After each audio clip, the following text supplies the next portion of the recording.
درود.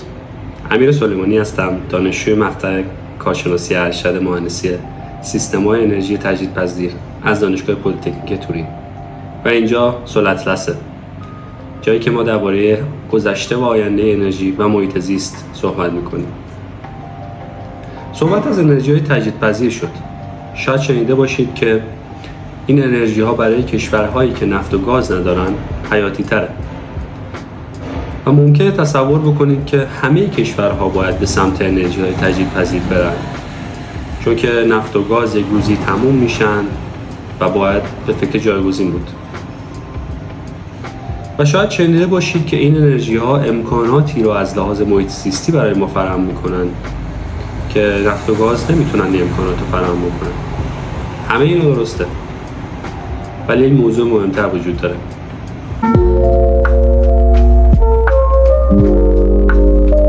شاید از نظر شخصی که در کشوری با منابع محدود زندگی میکنه و کشورش از راه مالیاتی که امیده اداره میشه، این منابع جز ثروت، قدرت و پیشرفت برای کشور دارای منابع نیست.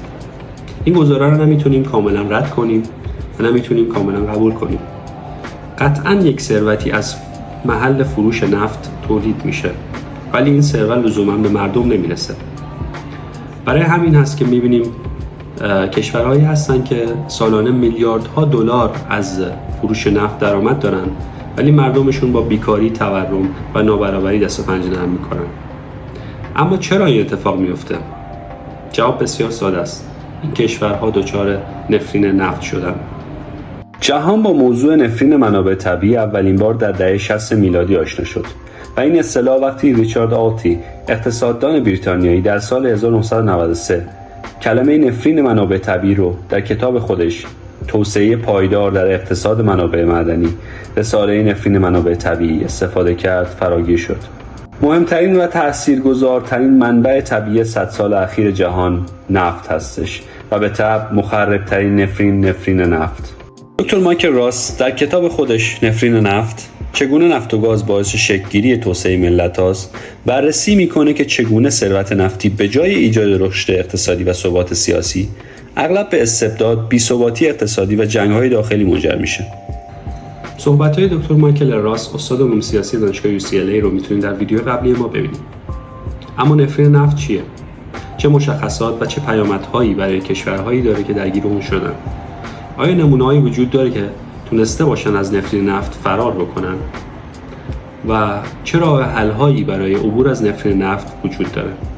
نفرین نفت یا منابع طبیعی یا عبارت جالب تناقض وفور وقتی اتفاق میفته که یک کشور با وجود ثروت بالای منابع طبیعی دچار رشد منفی اقتصادی و یا دستاورد منفی سیاسی اجتماعی، اهم از ناکارآمدی سیاسی، جنگ، کمبود مشارکت مردم و یا مهاجرت نیروی کار میشه.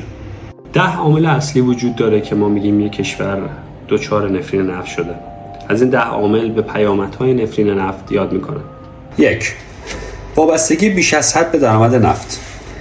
وقتی کشوری درآمد خودش رو عمدتاً از نفت تامین میکنه و برنامه بودجه سالیانه خودش رو بر اساس فروش مقدار معینی نفت در سال میبنده، دو مشکل اساسی پیش میاد.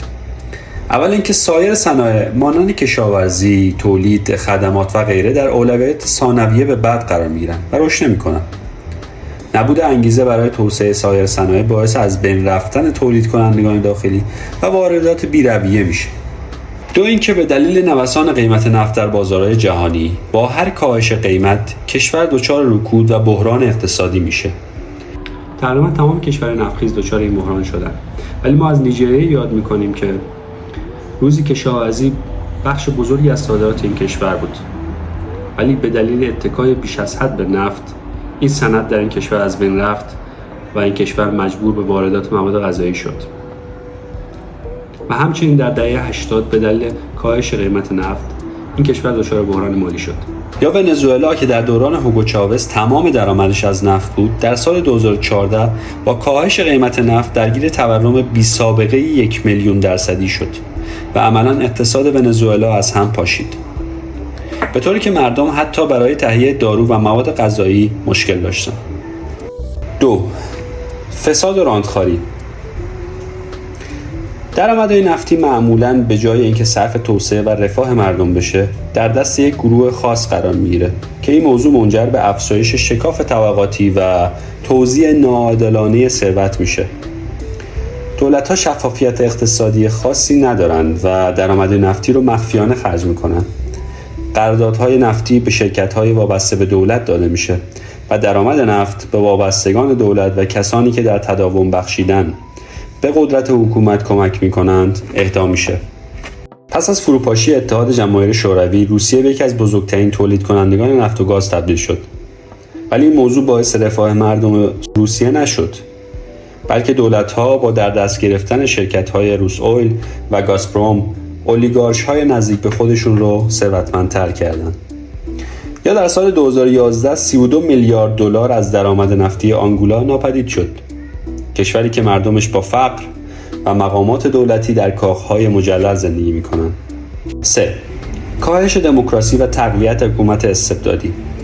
کشورهایی که درآمد نفتی بالایی دارن معمولاً سیستم دموکراتیک ضعیف‌تری دارن. شاید دادن مالیات از نظر همه ما چیز منفی و بدی به نظر برسه، ولی مردم با دادن مالیات در تصمیم گیری‌های دولتی خواهان سهم میشن و دولت چون به مالیات وابسته است مجبور به پاسخگویی در برابر مردم میشه. ولی در حکومت‌هایی که درآمد بالای نفتی دارن، دولت به مالیات نیاز چندانی نداره، چون میتونه با فروش نفت خودش رو تامین میکنه. و اگر روزی مردم به هر دلیلی دست به اعتراض بزنند، کشورهای نفتخیز به دلیل درآمد بالا در سرکوب اعتراضات موفق‌تر هستند. مایکل راس در معرفی کتابش عنوان میکنه که به احتمال زیاد این دولت‌ها فقط با حمله خارجی از قدرت کنار میرن، مثل صدام حسین که با حمله آمریکا به عراق حکومتش رو از دست داد، یا قذافی که به عقیده خیلی از کارشناسان اگر مداخله نیروهای ناتو نبود هنوز در لیبی قدرت داشت. در مقابل دولت‌هایی با درآمد نفتی محدود قدرت کمتری در برابر مردم و اعتراضات دارند، مثل تونس که در 28 روز انقلابیون تونستن بن علی رو برکنار کنن. 4. بیماری هلندی. بیماری هلندی وقتی صورت میگیره که به دلیل فروش بی‌رویه نفت و گاز ارزش پول ملی کشور افزایش پیدا کنه. شاید برای ما که دلال دلار نیستیم و همیشه افزایش قیمت دلار روی ابعاد مختلف زندگی ما تاثیر منفی داشته، این اتفاق مثبت به نظر برسه، ولی اینطور نیست. وقتی ارزش پول یک کشور به یک باره بالا بره، کشور در رقابت برای صادرات سایر کالاها قافیه رو به رقبای خودش میبازه. چون با بالا رفتن قیمت پول کشور، قیمت سایر کالاهای تولیدی این کشور نسبت به قیمت دلار بالا میره. این پدیده برای اولین بار در کشور هلند مشاهده شد. بعد از کشف گاز طبیعی در دریای شمال و فروش بی‌رویه این گاز، ارزش گیلدر هلند و در نتیجه قیمت کالاهای تولیدی این کشور افزایش پیدا کرد. این موضوع باعث کاهش صادرات غیرنفتی کشور هلند شد. اما این پدیده چند سال بعد در کشور ایران هم تکرار شد.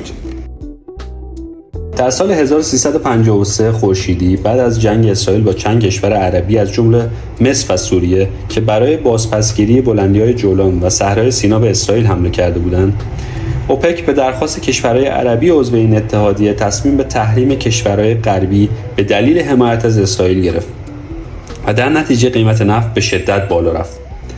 این موضوع باعث افزایش چشمگیر درآمد نفتی ایران شد که در این جنگ اعلان بی‌طرفی کرده بود و به هر دو طرف جنگ یعنی مصر و اسرائیل نفت می‌فروخت. تزریق ارز فراتر از ظرفیت جذب بازار ایران موجب بروز علائم بیماری هلندی شد. 5. افزایش جنگ بین کشورها و بروز درگیری‌های داخلی. درآمد زیاد نفتی میتونه باعث علاقه کشورها به جنگ با سایر کشورها و یا ایجاد جنگ‌های نیابتی بشه. از طرفی رقابت بر سر منابع نفتی میتونه باعث جنگ‌های داخلی بشه. یکی از اصلی ترین دلایل حمله صدام حسین به ایران در سال 1359 خورشیدی در دست گرفتن منابع استان خوزستان بود. البته که مهمترین حامی عراق در جنگ با ایران و کویت پول نفت عراق بود. سودان جنوبی یک نمونه جنگ‌های داخلی به دلیل نفت هستش. از جایی که بعد از سال 2011 و پس از استقلال سودان تا به امروز این کشور شاهد جنگ‌های داخلی بر سر کنترل میادین نفت بوده. 6. نابودی محیط زیست. کشورهای تولید کننده نفت و گاز در اکثر مواقع به راه حل دیگری برای تولید برق و یا گرمایش فکر نمی‌کنند، چرا که نفت و گاز و سایر سوخت‌های فسیلی همیشه برای سوزاندن هست و این موضوع یکی از اصلی‌ترین دلایل آلودگی هوا در این کشور است. علاوه بر این، نشت نفت باعث نابودی منابع آبی، ماهیگیری و حتی زمین‌های کشاورزی میشه، مثل انفجار سکوی نفتی دیپ واتر هورایزن تو سال 2010 در خلیج مکزیک که باعث نشت میلیون‌ها بشکه نفت خام به آب‌های خلیج مکزیک شد و از اون به عنوان یکی از بزرگترین فجایع زیست محیطی نام میبرند. 7. مصرف بی‌رویه بنزین و گازوئیل. دولت‌های صاحب درآمد نفت برای اینکه به مردم اون کشور این حس رو القا کنن که اونها هم از ثروت نفت سود میبرن، معمولاً قیمت بنزین و گازوئیل رو پایین نگه می‌دارن. این موضوع علاوه بر کاهش مسئولیت و سهم‌خواهی توسط مردم و به تبع کاهش مسئولیت پذیری توسط دولت‌ها، عدم شفافیت، فساد و رانت و از بین رفتن دموکراسی باعث آلودگی هوا و ترافیک بیش از حد شهرها میشه. 8. تضعیف نوآوری و سرمایه‌گذاری در فناوری‌های جدید. شاید اولین چیزی که پس از کنار هم گذاشتن اسم خاورمیانه و انرژی به ذهن همه برسه یک کلمه است: نفت. اما انرژی که بیشتر از اکثر مناطق جهان در خاورمیانه وجود داره انرژی خورشیدی هستش. به طور میانگین ما شاهد حداقل 300 روز آفتابی در کشورهای حوزه خلیج فارس در طول سال هستیم که اگر فقط استان‌های جنوبی ایران و سایر کشورهای حوزه خلیج فارس رو در این آمار در نظر بگیریم، این آمار به بیش از 350 روز آفتابی در 365 روز سال میرسه. این یعنی یک منبع انرژی دائمی. اما توسعه انرژی خورشیدی در این منطقه به دلیل وجود نفت و گاز بسیار کمه. علاوه بر این، به دلیل وفور سرمایه‌گذاری در تکنولوژی‌های جدید استخراج صورت نمیگیره و به دلیل بازده کم سیستم استخراج تلفات نفت و گاز افزایش پیدا میکنه. 9. بیکاری و یا فرصت‌های شغلی کمتر برای بانوان. اقتصاد نفت محور تمام صنایع مرتبط به نفت رو پرورش و صنایع تولیدی و غیر مرتبط رو تضعیف میکنه. به طور کل صنایع مرتبط با نفت صنایع هستند که فرصت‌های شغلی کمتری برای خانم‌ها دارن و علاقه بیشتری به استخدام مردها دارن. در نقطه مقابل صنایع تولیدی، تکنولوژی، آموزشی، پزشکی صنایعی هستند که فرصت بیشتری به بانوان میدن. به طور کلی اقتصاد نفت محور شانس نیمی از جامعه یعنی خانم‌ها رو برای داشتن شغل مناسب کاهش میده. خانم‌ها رو مجبور به شغل خانه‌داری و یا خدمات میکنه. این موضوع فرصت شکوفایی و داشتن درآمد مناسب رو از خانم‌ها و فرصت بهره بردن جامعه از توانایی‌های اونها رو سلب میکنه. 10. مهاجرت. تمامی موارد بالا باعث مهاجرت نیروی کار، نخبه‌ها و افراد متخصص کشور میشه که این موضوع اثرات مخربی روی اقتصاد، تولید و حتی مسائل روانشناختی جامعه مثل شاخص امید داره. این آثار میتونه تا نسل‌ها بعد ادامه داشته باشه. مهاجرت که ما از اون به عنوان یک پیامد نفرین نفت یاد کردیم، حالا یک چرخه مخرب درست میکنه که به قسمت بزرگی از موارد ذکر شده و به تبع نفرین نفت سرعت میبخشه.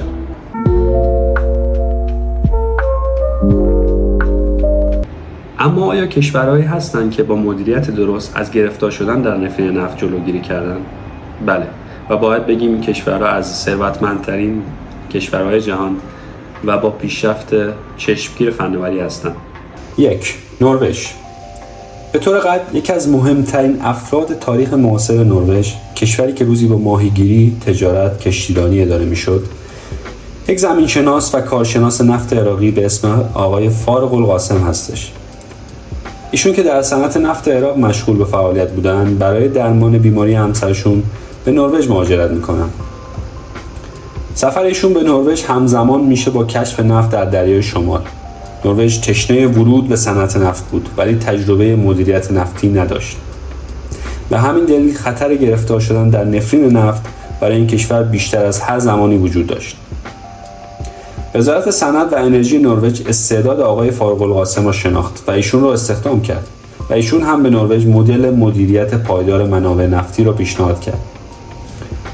این مدل 3 محور کلی داشت که اول از هر چیزی بر کنترل دولتی قوی بر منابع نفتی تاکید داشت که نفت نروژ را از همون ابتدا به جای سپردن به شرکت‌های خارجی ملی می‌کرد. همچنین برای دولت نقش فعالی در استخراج، مدیریت و سرمایه‌گذاری در نفت در نظر گرفته شده بود. مورد دوم ایجاد صندوق ثروت ملی بود که از تورم با وابستگی بیش از حد به درآمد نفت جلوگیری می‌کرد. این صندوق در سال 1996 تأسیس شد و امروزه با 1.4 تریلیون دلار بزرگترین صندوق ملی جهانه. و آخرین توصیه آقای فاروق مدیریت پایدار و طولانی مدت بود که استخراج آرام و پایدار رو پیشنهاد میکرد تا نروژ برای طولانی مدت از این ثروت بهره مند باشه.